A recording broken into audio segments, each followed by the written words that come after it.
Witajcie! Tym razem elektryzujący temat, z którym warto, by każdy kierowca się zapoznał. Będzie o wymianie bezpieczników. Przejdziemy ten proces krok po kroku. Zapraszam na C+E, jedziemy z tematem.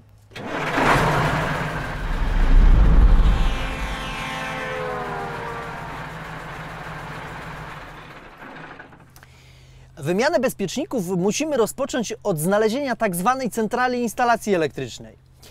W MANie TGX, którego dzisiaj mam do dyspozycji, znajdziecie ją tutaj, z prawej strony kabiny.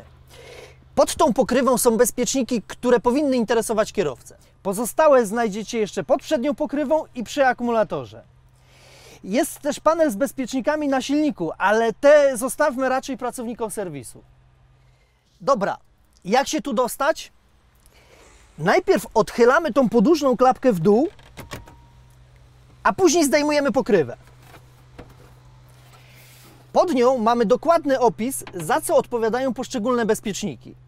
Symbole są dość intuicyjne, więc łatwo rozpoznać, za co jest odpowiedzialny każdy z nich. Te symbole są też opisane w instrukcji pojazdu, więc w razie wątpliwości możecie sobie tam zajrzeć. Kolory odpowiadają natężeniu prądu, jaki jest w stanie wytrzymać dany bezpiecznik. Pokażę Wam te, które są potrzebne w ciągniku, który dzisiaj mam do dyspozycji. Z reguły taki zestaw jest wystarczający. Bezpieczniki są również opisane odpowiednim numerem. Jak widać, ten tutaj wytrzyma 5 A, ten 7,5, a ten 10.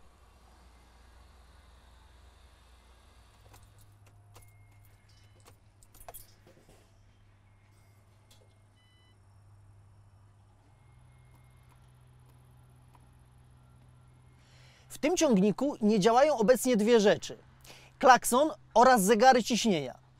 To dość powszechna usterka i za oba problemy jest odpowiedzialny jeden bezpiecznik. Wymiana nie jest skomplikowana. Pamiętajcie jednak, żeby to robić przy wyłączonym zapłonie. I teraz tak. Na planie pozycji szukamy sobie, gdzie jest bezpiecznik, który odpowiada za klakson. To ten z symbolem trąbki, numer 4.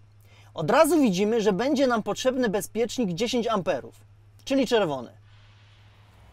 Ten, który nas interesuje, znajduje się tutaj. Czasami ciężko go wyciągnąć, więc możemy sobie pomóc jakimiś na przykład kombinerkami. Oczywiście spalony.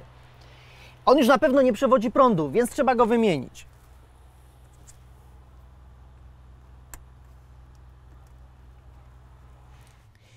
Ważna uwaga! W miejsce przepalonego bezpiecznika należy założyć dokładnie taki sam. Chodzi o wartość prądu znamionowego. Założenie bezpiecznika o wyższym prądzie znamionowym nie jest najlepszym pomysłem.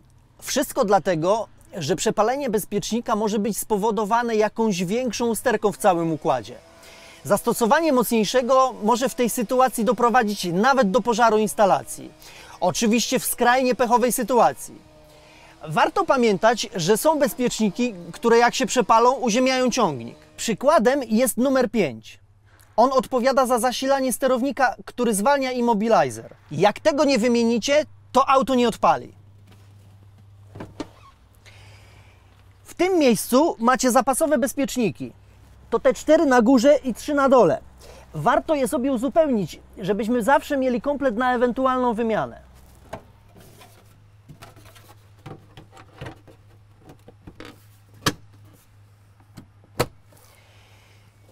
Dobra, teraz wypada sprawdzić, czy klakson i zegary zaczną działać.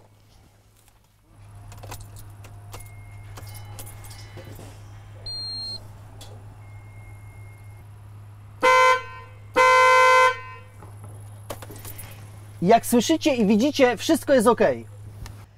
Wymiana bezpieczników to nie jest jakieś arcytrudne zadanie, więc szybko się z tym uporaliśmy.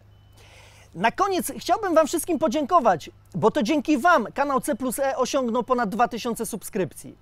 Bardzo się cieszę, że tematyka pracy zawodowego kierowcy spotkała się z tak dużym zainteresowaniem. Życzę szerokości z C+E. Do zobaczenia!